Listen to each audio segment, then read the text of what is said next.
Why are we so easily seduced by the light that shines on others, blinding ourselves to the weight of our own profound purpose? Human nature harbors a quiet, destructive whisper, a shadow that convinces the spine it should be as weightless as a feather. We look upon those who dance in the sun, whose burdens seem entirely composed of applause and ease, and we feel the sudden, bitter sting of our own unseen labor. But what happens when the foundation grows envious of the spire? What tragedy unfolds when the silent bearer of weight demands to flutter in the wind? To abandon the quiet dignity of one's true nature for the frivolous applause given to another is to invite a ruin born of deep misunderstanding. Tonight, we explore the devastating cost of this misplaced desire, examining how the poison of envy erodes the most vital souls. In the subterranean depths of a magnificent, isolated chateau nestled against a merciless, frozen tundra, there dwelled a colossal cast-iron furnace. It was a monolithic beast of rivets and soot, an entity defined by an unwavering dedication to its grueling purpose. Day and night, it consumed heavy loads of coal, breathing out a steady, vital warmth that traveled through hidden veins of copper to keep the icy grip of death away from the estate's inhabitants. Its life was one of brutal heat, suffocating darkness, and relentless labor. The furnace bore this immense responsibility with silent stoicism, recognizing that the survival of the entire house rested upon its broad, unyielding iron shoulders. Up above, the floors were warm, the air was comfortable, and the residents lived in absolute safety, completely oblivious to the grueling sacrifice happening in the abyss below. Suspended high in the grand ballroom, directly above the furnace's chamber, hung an exquisite crystal chandelier. It was a fragile, glittering masterpiece of glass and silver. It bore no weight, it fought no cold, and it required no labor.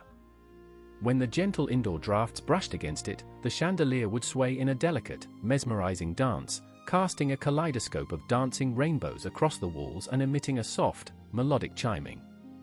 The inhabitants of the chateau adored it. They hosted grand galas beneath its glow, gazing upward with rapturous applause, constantly polishing its pristine surfaces and whispering praises of its effortless beauty. Through the floorboards, the furnace heard the music, the laughter, and the endless admiration. Slowly, a dark and insidious envy began to take root in the iron heart of the great heater. Why should I languish in this miserable, soot-stained dungeon? The furnace rumbled to itself, its flames flickering with newfound bitterness. I burn my very essence so that they might live, yet my reward is nothing but isolation and shovel-loads of dirt. Meanwhile, that fragile, useless trinket upstairs does absolutely nothing but dangle in the air, and yet it receives all the love, all the glory, and all the attention. The envy grew into an obsession, blinding the furnace to the profound dignity of its own strength. It began to despise its vital role. It reasoned that if it could only shed its heavy, stationary demeanor, if it could somehow dance, sway, and scatter light just as the chandelier did, the masters of the house would finally fall to their knees and worship its brilliance. The fundamental truth of its existence was overshadowed by a desperate craving for superficial validation. Driven mad by jealousy, the furnace resolved to abandon its solemn duty. It refused to be the quiet anchor of survival any longer. "I will show them a dance of light," it hissed, its iron belly glowing with a dangerous, unrestrained heat. "I will sway, I will sing, and they will marvel at me." With a violent, deliberate shudder, the furnace began to tear itself away from its heavy masonry moorings. It heaved its immense, burning bulk from side to side, desperately mimicking the graceful, swaying rhythm of the chandelier. Its iron pipes groaned and snapped under the unnatural strain. The thick, protective doors that kept the lethal flames contained burst open, and a shower of brilliant, white-hot coals cascaded across the dry, ancient wooden beams of the cellar. The furnace roared, believing this chaotic display of fire was a captivating performance. But there was no applause. The imitation of delicate beauty by a creature of massive power yielded only immediate, apocalyptic terror. The dry wood caught instantly, and the dancing lights the furnace had hoped to display became a ravenous inferno that consumed the chateau from the ground up. The inhabitants awoke not to marvel, but to scream, fleeing into the frozen wasteland to escape the blinding heat. Within hours, the magnificent estate was reduced to a desolate expanse of blackened ash.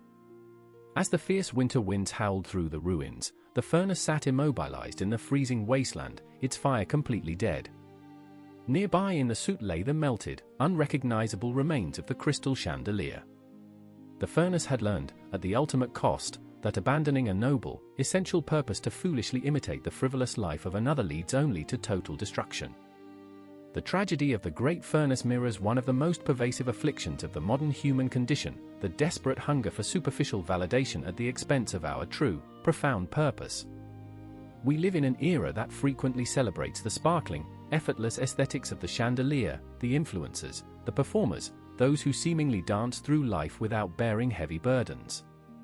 In watching them, those who perform the quiet, essential, and often unglamorous labors of the world, the builders, the caregivers, the steadfast anchors of society, can easily fall prey to a corrosive envy. We begin to resent our honorable responsibilities. We mistake the absence of applause for a lack of value. Yet, when the heavy pillars of society abandon their crucial, foundational roles to chase frivolous attention, the entire structure collapses. True dignity does not stem from how loudly you are praised, but from the indispensable weight of the reality you uphold. To reject your inherent strengths in a misguided attempt to mimic the delicate dance of another is to set fire to the very world that depends on your silent strength. As the embers fade into the cold night, let us remember that the deepest strength often requires the quietest resolve. Be wary of the lights that tempt you away from your truest self. Until we meet again in the shadows of the next grand allegory, I remain your Filiarium master storyteller, reminding you to stand firm in your unique purpose,